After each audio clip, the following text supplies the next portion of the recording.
Why do we give diamonds to say, I love you? Seriously, out of everything in the world, why a tiny, shiny rock? A stone you can't eat. You can't build with it. You can't even use it for survival. It's cold. It's hard.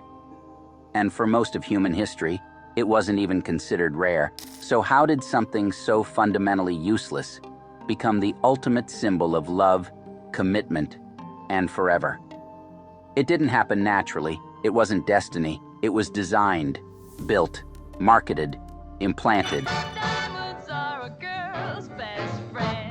And it's one of the greatest marketing tricks ever pulled on the human race. This is the story of how De Beers didn't just sell diamonds. They sold belief. They sold immortality. They sold forever. And almost everyone bought in, without even knowing they were being sold anything at all. Let's rewind. It's the early 1900s. Diamonds are everywhere. Thanks to massive mining operations in South Africa, the world is flooded with shiny little rocks. More diamonds meant lower prices. More diamonds meant less prestige. More diamonds meant De Beers, the company that controlled almost every diamond mine worth mentioning, was in serious trouble. They weren't selling food or medicine. They were selling fantasy. And fantasy only holds value if people believe in it. So De Beers realized something critical. They didn't need to mine fewer diamonds. They needed to create more desire. They needed people to want diamonds more than they had ever wanted anything before. They didn't want customers. They wanted disciples. And so De Beers reached out for help. They hired a little-known advertising agency called N.W. Ayer and Son. Their mission wasn't to sell a product. It was to create a cultural truth, a new law of human emotion. Love equals diamond. Diamond equals love. Anything else? Incomplete. But how do you convince the entire world to believe that? You don't start with logic. You start with the heart. You start with storytelling. N.W. Ayer didn't launch giant advertising campaigns screaming, "Buy diamonds today." They went deeper, quieter. They understood something marketers still miss today. Real persuasion happens when people don't realize they're being persuaded at all. They seeded stories into newspapers and magazines. Stories of European royalty proposing with sparkling stones. They put diamonds into Hollywood films, letting the silver screen do the selling. They whispered into the cultural bloodstream, not shouting, but slowly, surely embedding the idea that a diamond wasn't a luxury. It was a necessity. And they didn't stop with adults. They slipped into education, teaching school children that diamonds symbolized love. They planted seeds before anyone even knew the soil was being tilled. By the time you reached dating age, the groundwork had already been laid. You weren't just buying a diamond for your future partner. You were fulfilling a cultural ritual that felt as old as time. But it wasn't old. It wasn't ancient. It was less than a generation old, built, crafted, engineered. And then came the masterstroke. A young copywriter named Francis Garrity, working late into the night under pressure, needing a slogan for De Beers, wrote 4 words almost by accident: "A diamond is forever." 4 words that changed the world. It wasn't clever. It wasn't slick. It wasn't even particularly beautiful. But it was true. Or at least, it felt true. And in marketing, perception is everything. A diamond is forever hit like a thunderbolt, because it didn't just sell a product. It sold an idea, an emotion, a piece of immortality. A diamond wasn't about sparkle anymore. It was about permanence. It was about fear of loss and the hope that something could last longer than you did. You weren't buying a rock. You were buying a promise, a statement that said, "I am here. I will stay. I will endure." And who can put a price on that? De Beers could. And they did. Oh, they did. But here's the beautiful, brutal irony. Diamonds were still not rare. They still aren't today. The earth is full of them. You can manufacture diamonds in a lab that are chemically identical to the ones pulled from the dirt. You can get a bigger, cleaner, more ethical stone for a fraction of the price, but it doesn't matter. Because De Beers didn't sell carbon atoms arranged in a pretty lattice. They sold meaning. They sold belonging. They sold the idea that if you loved someone, truly loved them, there was only one way to prove it: a diamond. Anything less, it meant you didn't really care. It meant you didn't measure up. You were a pretender, a fake, a man who couldn't commit. Brilliant, right? The marketing wasn't built around features or benefits. It wasn't about size or cut or clarity. It was built around fear. The fear of losing love, the fear of being judged, the fear of being left behind. And what's fear worth? Apparently, quite a lot. The story spread across continents, from America to Europe to Japan, where De Beers launched campaigns convincing an entire culture, one that had no tradition of diamond rings, that a proposal wasn't complete without one. And it worked. Within a few decades, the diamond engagement ring wasn't just popular, it was mandatory. A tradition manufactured from scratch and packaged, sold, and exported worldwide. And every single time someone got down on one knee, every single time a jeweler opened a velvet box, every single time a tearful yes echoed through a candlelit restaurant, De Beers won again. It wasn't about selling rocks. It was about selling myths. Myths that felt ancient. Myths that felt inevitable. Myths that cost thousands of dollars and bought you something more valuable than the stone itself. Acceptance, approval, status, identity. And here's the final twist. Even today, knowing all this, most people will still buy diamonds. Even after hearing the whole story, even after learning about synthetic stones, even after understanding the manipulation, people still want that sparkle. Because meaning isn't built on facts, it's built on repetition, on ritual, on emotion. And once an idea is woven deep enough into your culture, into your dreams, into your love stories, it doesn't matter where it started, it becomes real. And that's the final lesson from De Beers. The greatest marketing trick ever pulled wasn't convincing people to buy diamonds. It was convincing people that they needed diamonds to prove they loved someone. And that belief is harder, tougher, and far more valuable than any stone. You know what's rarer than diamonds? The truth about diamonds. Because while De Beers was selling the dream of forever, they were also orchestrating something even bigger behind the scenes, the scarcity illusion. If you want something to feel precious, you don't just tell people it's rare. You make it rare. You engineer the feeling. And that's exactly what De Beers did. They didn't need fewer diamonds in the ground. They just needed fewer diamonds in the market. So they locked it down. Every major mine, under De Beers' control. Every major auction, run by De Beers' people. Every rough stone pulled from the earth, funneled into their system, priced by their hand. They squeezed the pipeline so tight that even as they sat on mountains of supply, the world kept thinking, diamonds are rare, diamonds are precious, diamonds are worth it. Scarcity wasn't an accident. It was their greatest weapon, and it worked. Prices stayed high, demand stayed desperate, and De Beers stayed rich. But they didn't stop there. Controlling supply wasn't enough. They had to control desire. Because real value isn't about scarcity. It's about perception. You don't pay for what something is. You pay for what you think it is. And De Beers? They understood that better than almost anyone in history. They built myths inside myths. They didn't just whisper, diamonds are forever. They planted something even more powerful. Diamonds are investments. Diamonds are stores of value. Diamonds are security for your future. Now think about that for a second. You just convinced someone to spend 3 months' salary on a shiny rock and made them feel smart for doing it. Genius. Because here's the dirty secret. Diamonds aren't good investments. They never were. The resale market, brutal. The liquidity, non-existent. The valuation, completely artificial and protected by cartel-like control. The only thing holding diamond prices up was belief. And belief, once strong enough, becomes harder than any stone. But De Beers wasn't just good at selling belief. They were masters at shaping behavior. This is where choice architecture comes in. The idea is simple.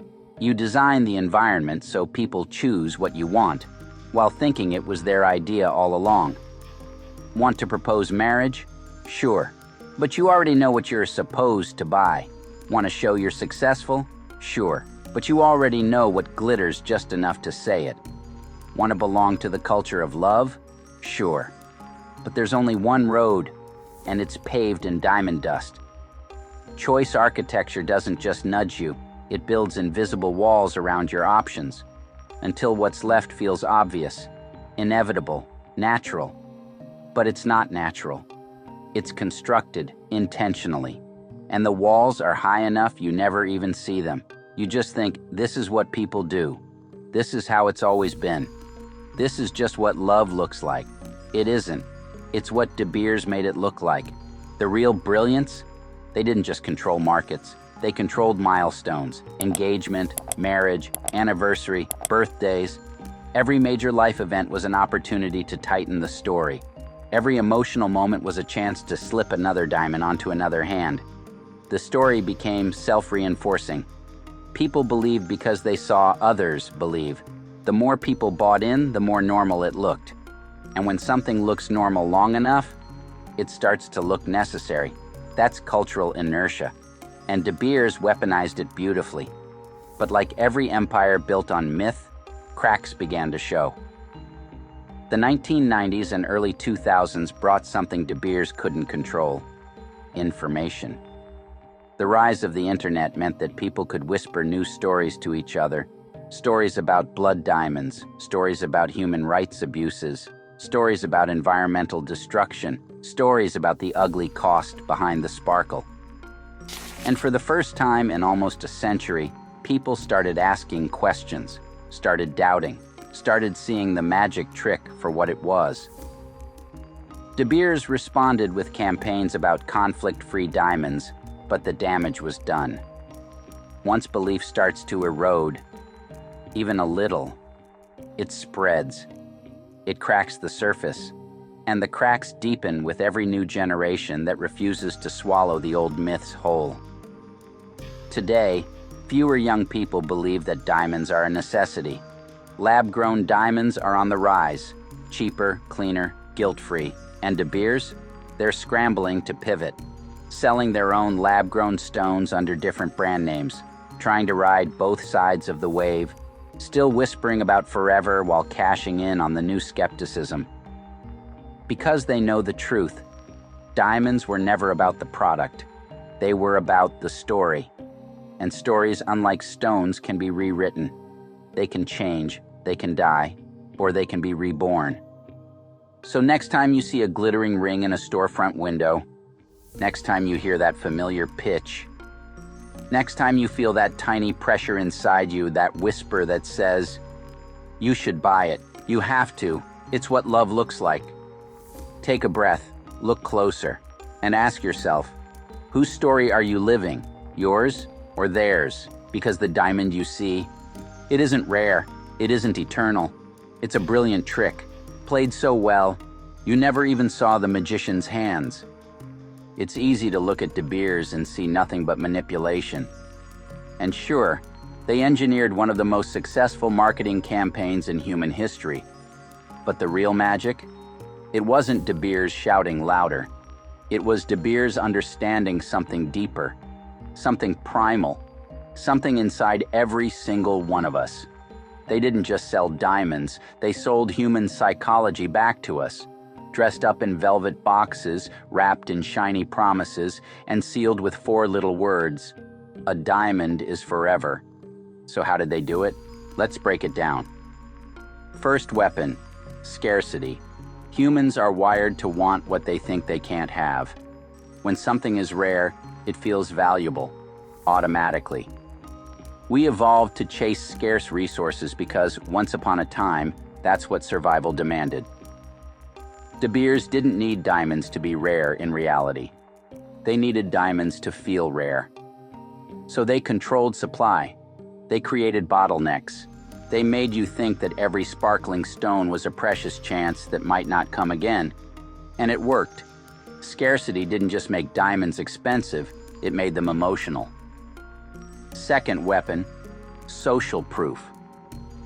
We trust what we see others doing. When you see hundreds, thousands, millions of people proposing with diamond rings, when it shows up in every movie, every magazine, every royal engagement, you stop questioning. You start following. If everyone else is doing it, it must be the right thing to do, right? Social proof takes the uncertainty out of complex decisions. De Beers didn't just sell to individuals. They sold to society. They turned one tiny transaction into a cultural snowball that became unstoppable. Third weapon, ritual creation. Humans are ritualistic creatures. Birthdays, weddings, funerals, graduations. We create meaning by repeating actions, generation after generation. De Beers didn't just tap into that instinct, they built a new ritual from scratch. Engagement equals diamond. Diamond equals love. Repeat, repeat, repeat. Until it felt like it had always been there, like it had always been true. But it wasn't. It was invented, engineered, strategically implanted like a virus into the fabric of our lives. Fourth weapon, loss aversion. Psychologists call it the fear of losing something being more powerful than the joy of gaining something. De Beers understood this on a gut level. They didn't just make you want a diamond. They made you fear what it would mean if you didn't have one. What if you propose without a ring? What if you show up empty-handed? What if she says no? What if you're judged? What if people think you didn't really love her? They built an emotional minefield around the idea of proposing. And every step through that minefield led straight to a diamond store. All of this wasn't loud. It wasn't aggressive. It was slow, patient, cultural. It was a lesson in how the human brain builds meaning, not with logic, but with stories, not with facts, but with emotion, not with reality, but with repetition. But here's the truth, even the strongest story can start to crack. And that's exactly what's happening today. Gen Z, the generation that grew up with the internet, with instant access to history, transparency, and counter-narratives, they're different. They don't inherit rituals automatically. They question everything. They ask where things come from, who profits, who suffers, and when it comes to diamonds, they're not buying the old myths the way their parents did. Lab-grown diamonds are on the rise. Ethical jewelry brands are booming. Minimalist weddings are replacing six-figure extravaganzas. To Gen Z, love isn't measured by carats. It's measured by authenticity, by shared values, by meaning you make together, not meaning bought off a shelf. De Beers has tried to adapt, but it's hard to sell tradition to people who know it was manufactured 70 years ago by an ad agency in New York. It's hard to sell forever to a generation who watched industries lie to them about everything from climate change to privacy. It's hard to maintain the illusion when the magician's hands are clearly visible. So what does this mean for the future? It means that meaning itself is changing. We are in the middle of a cultural shift, one where authenticity beats branding, where stories are questioned, where myths are challenged, where new rituals are being written in real time. And if De Beers taught us anything, it's that whoever controls the story controls the future, but only for as long as people believe. Because at the end of the day, diamonds aren't valuable. Belief is valuable. Belief is what built empires. Belief is what built De Beers. Belief is what sold forever to millions. And belief can be reforged or shattered. It can survive for centuries, or it can vanish in a generation. So the next time someone hands you a velvet box, the next time you hear the word forever whispered under candlelight, the next time you feel the weight of expectations settling quietly onto your shoulders, ask yourself, are you buying a diamond, or are you buying a story? Because in the end, only one of those things will actually last forever, and it's not the rock, it's the idea. The question is, who wrote it? And are you ready to start writing your own?